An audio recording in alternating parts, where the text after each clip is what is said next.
ஒரு ஊரில் வந்து ஒரு பொண்ணு ஒருத்தி இருப்பாங்களாம். அவங்க என்ன பண்ணுவாங்கன்னா, ரொம்ப ஆசைப்பட்டு இது மாதிரி ஒரு ஒரு சாப்பிடவே முடியாத ஒரு பிரெட், அதாவது லோஃப் ஆஃப் பிரெட் அப்படி ஒரு பிரெட்டை வந்து சாப்பிட்ணும் ஆசைப்படுவாங்களாம். உடனே அது என்ன பண்ணுவாங்க அப்படின்னா, இது மாதிரி வந்து தன்னோட லவர்கிட்ட இது மாதிரி நான் அந்த மாதிரி ஒரு பிரெட்டு சாப்பிட்ணும், அதை வாங்கிட்டு வந்து கொடுங்க அப்படின்னு சொல்லுவாங்களாம். அது வந்து எப்படின்னா, அந்த பிரெட் வந்து எங்கேயுமே கிடைக்காத பிரெட்டாக, அதுவும் இல்லாமல் ராஜா ராணி அவங்க தான் சாப்பிடுவாங்க. அங்கே தான் ரொம்பவே கிடைக்குமா, மற்ற இடத்துல லோக்கல் இடத்துல எங்கேயுமே கிடைக்காதான். அதுமாரி ஒரு பிரெட்டுக்கு ஆசைப்படுவாங்களாம். அதை வந்து என்ன பண்ணுவாங்கன்னா, தன்னோட லவர்கிட்ட சொல்லுவாங்களாம். தன் லவர் என்ன பண்ணுவாங்களாம், சரி ஓகே அப்படின்னு சொல்லிட்டு ராஜாக்கிட்டையும் ராணிக்கிட்டையும் கேட்பாங்களாம், இதுமாதிரி பிரெட் எடுத்துக்கிறேன் அப்படின்னு சொல்லி கேட்பாங்களாம். அவன் என்ன பண்ணுவாங்களாம், அவங்க வந்து சரி சொல்லிட்டு ஓகே அப்படின்னு சொல்லிடுவாங்களாம்.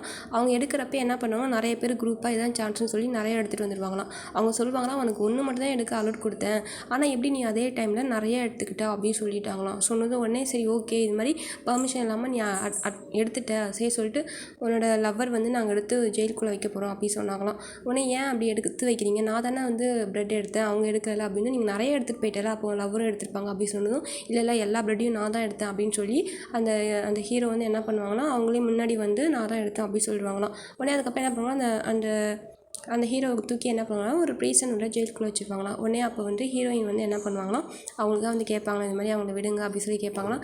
அப்போ அவங்கள நாங்கள் வெளில விடணும் அப்படின்னா நீங்கள் வந்து என்ன பண்ணணும் அப்படின்னா கோல்டு காயின் கொடுக்கணும் அப்படின்னு சொல்லுவாங்களாம். உடனே இவங்க வந்து ரொம்ப கஷ்டப்பட்டு இந்த ஹீரோயின் கோல்டு காயின் எடுத்து வந்து கொடுப்பாங்களாம். கொடுத்ததும் உடனே அவங்கள வெளில விட்டுருவாங்களாம். திருப்பி ஹீரோயின் எடுத்து உள்ளே வச்சுருவாங்களாம். திருப்பி இவங்க வேணால் திருப்பி நீ கோல்டு காயின் எடுத்து வரணும் அப்படின்னு சொல்லி அனுப்பிச்சிடுவாங்களாம். அப்படியே 2 பேரும் அப்புறம் சேர்ந்தாங்களா என்னென்னு சொல்கிறதான் கதை.